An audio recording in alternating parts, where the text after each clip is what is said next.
This is the middle range of the artifact equipment cards that I have in the artifact cube that I've been building. These are 15 at 2 CMC converted mana cost. And here we have Mask of Memory. It's a Mirrodin uncommon. And it's one of those where you get something whenever the creature deals combat damage. So you get to draw 2 cards. But you got to discard 1. So it's a 2-for-1 deal. That's not too bad. And it only costs you 1 to equip. Then you have Vorak Battle Horns. You give the creature trample, and it can be blocked by more than 1 creature. That's pretty good, and it only costs 1 to equip. Mirrodin common. And you've got Healer's Headdress, a 5th Dawn common, and the equipped creature gets +0/+2 and has prevent the next 1 damage that will be dealt to target creature or player, which is good, or player. And here's another case of this Mirrodin block, how sometimes you completely miss mana symbols because of how they were printed. I was looking on purpose for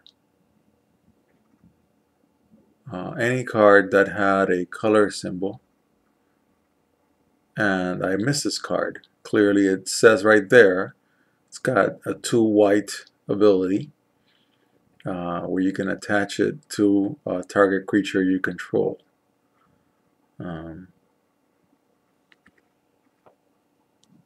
That's what happened with the printing of the Mirrodin block. Those mana symbols sure as heck are hard to tell apart from just simple tapping or colorless. Then you've got Spectre's Shroud, which gives +1/+0, but you're paying 2 for it. When the creature deals combat damage to a player, that player discards a card from his or her hand. That's not bad, and it only costs 1 to equip. I could see that being useful. Wallshock Gauntlets gives the creature +4/+2. That's pretty good for casting it for 2, even though it costs 3 to equip. And it also gives it vigilance because it doesn't untap during the untap step. Then we've got a couple of cards from the Innistrad block. Here we have Tormentor's Trident. Gives +3/+0, and the creature attacks each turn of Able, and it costs 3 to equip. It's doable. Cobbled Wings gives the creature flying and only costs 1 to equip. Bladed Pinions from Scars of Mirrodin gives the creature flying and first strike for 2 equip.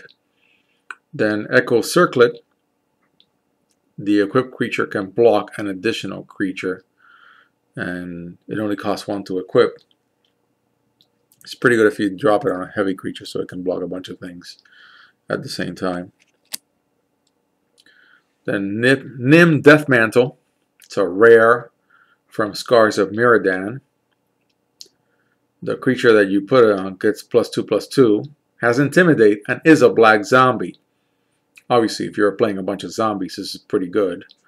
And then whenever a non-creature card is put into your graveyard from the battlefield, if you pay 4, you can return it to the battlefield, and you can attach Nim Deathmantle to it.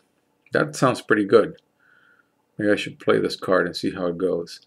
Vanguard's Shield, the equipped creature gets to defend a little more by giving +0/+3, and it can block an additional creature. It's got a heavy equip cost of 3, and it's a common card, so I'm not sure how playable it is. I really like Mask of Avacyn. I think I have played it. Unfortunately, that equip cost of 3 after a 2-drop is not that great, although it gives the creature hexproof, and it gets +1/+2. Maybe I'm not playing this card right, but I haven't been able to use it much when I have played it. Wooden Stake the creature only gets +1/+0 for a 2-drop. But when it blocks or becomes blocked by a vampire, it destroys it. And I assume that it can't be regenerated or applies to that vampire. But you know, you got to be playing in a vampire deck for you to do anything with this. So you'd have to put this in a sideboard and find out if your opponent is playing a vampire deck. I haven't seen a great number of vampire decks. So it seems like a very specific ability. Sharpened Pitchfork seems clean. Gives +1/+1 to one of your humans.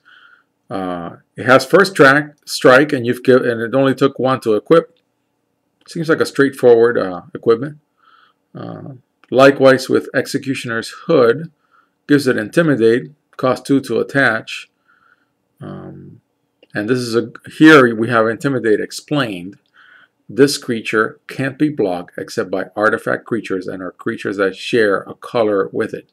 So if you put it on a black creature, it can only be blocked by artifacts or other black cards. But of course, it get a little more complicated with all these double and triple colored cards that are coming out. Especially, well, right now we just got double colored cards in RTR, Return to Ravnica. So I'm going to do a little rewind.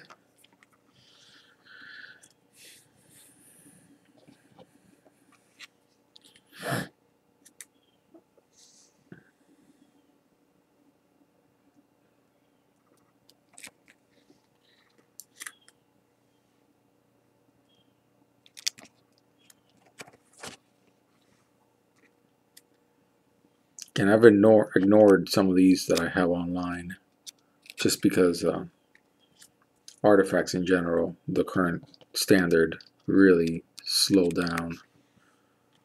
It's a very fast format right now, it seems to me.